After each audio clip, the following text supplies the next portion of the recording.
Toronto condo prices reached an all-time high ever since the beginning of the pandemic, but financial assistance programs including mortgage deferrals are coming to an end. And also immigration and international investor purchases are down, and more buyers are looking to purchase single-family homes in the suburbs instead of condos. So we expected condo prices to actually come down, and there has to be a reason why they keep going up instead. And I question whether or not they'll continue to stay this high, which I'll talk about in today's episode coming right up.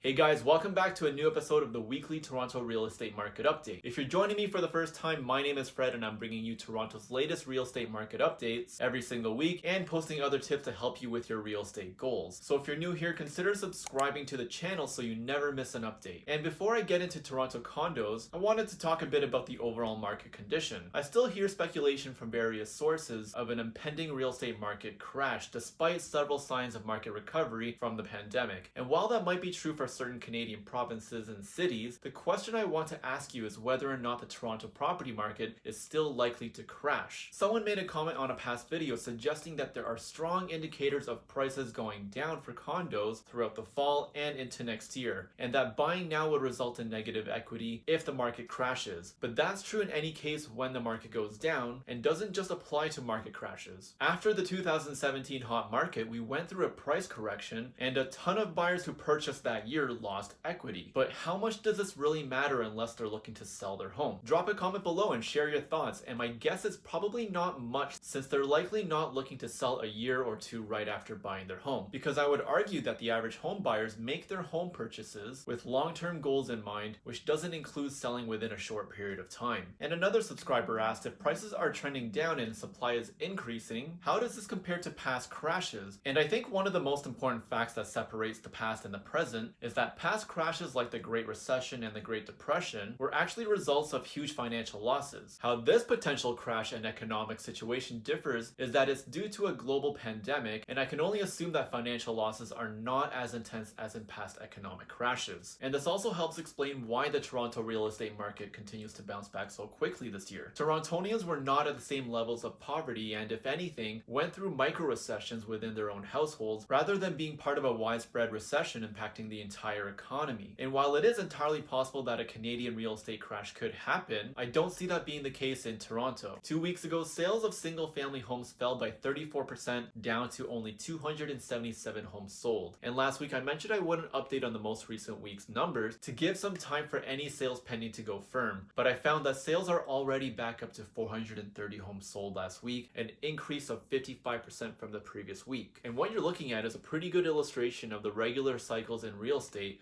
with summer slowing down after spring and rising again in the fall. But the increase in sales last week, which are higher than any time this year before and during the pandemic, could mean that people are in fact selling their homes for the reasons we expected, which could be because they have run out of options now that financial aid has come to an end, or the popular reason right now is that many homeowners are opting to sell to move further out in Ontario for larger properties, since working from home is now the new norm. But regardless of the reason, the sales volume resulted in home prices climbing up once again. Prices of single-family homes 2 weeks ago saw virtually no change from the previous week, with an average sale price of $1.3 million. But last week we know that sales went up, and the resulting impact had home prices also going up. Last week the average home price in Toronto went up 9% to more than $1.4 million.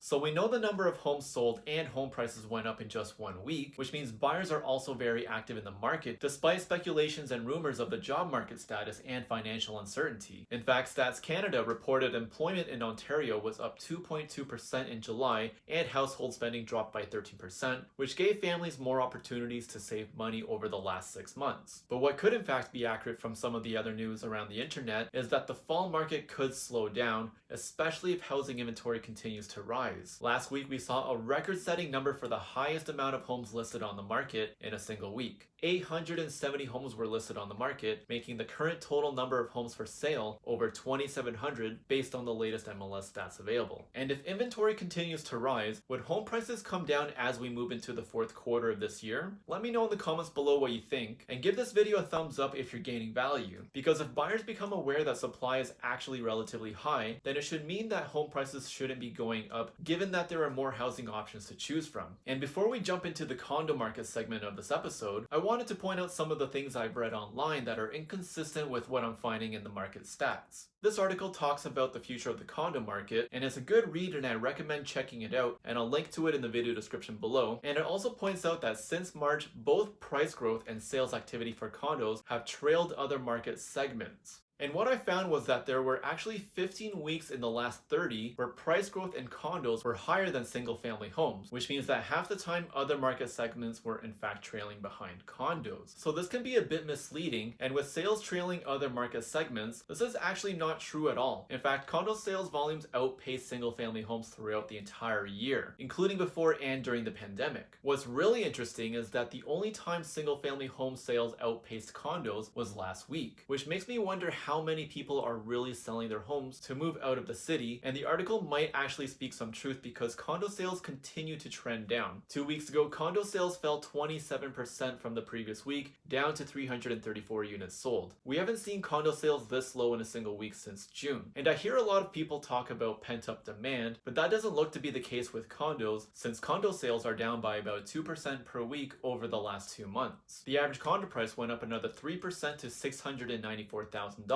the highest we've seen in the last 2 months. And I mentioned at the beginning of this video that condo prices are now at their highest since before the pandemic. Last week, the average condo price based on the latest information available was $734,000, which is just below the peak we saw in February. So does it make sense that over the last 2 months, condo sales went down by about 2% per week, while condo prices saw virtually no change until last week? The amount of inventory might have an impact on what we're seeing. The number of condos getting listed on the market keeps rising.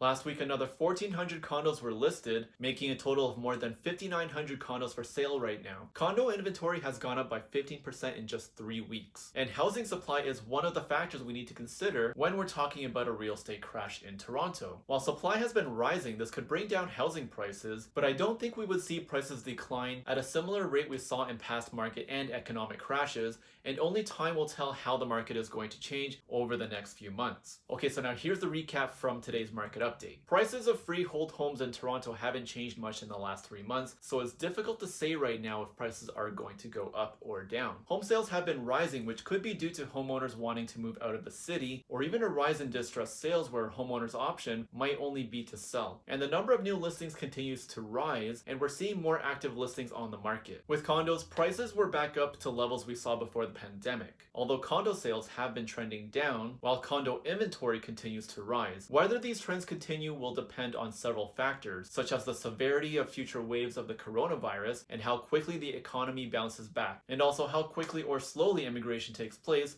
once borders reopen. And what could have the most impact is government action and policies implemented to maintain the Canadian economy. And if you've been consistently watching this series, then you'll notice that market stats are changing every single week. So to stay updated, subscribe to the channel and hit the notification bell so you never miss an update. New episodes are out every week, and leave a comment below if there's something you're curious to learn more about, and I'll be sure to respond to your comments. Thanks for watching, and I'll see you guys next week.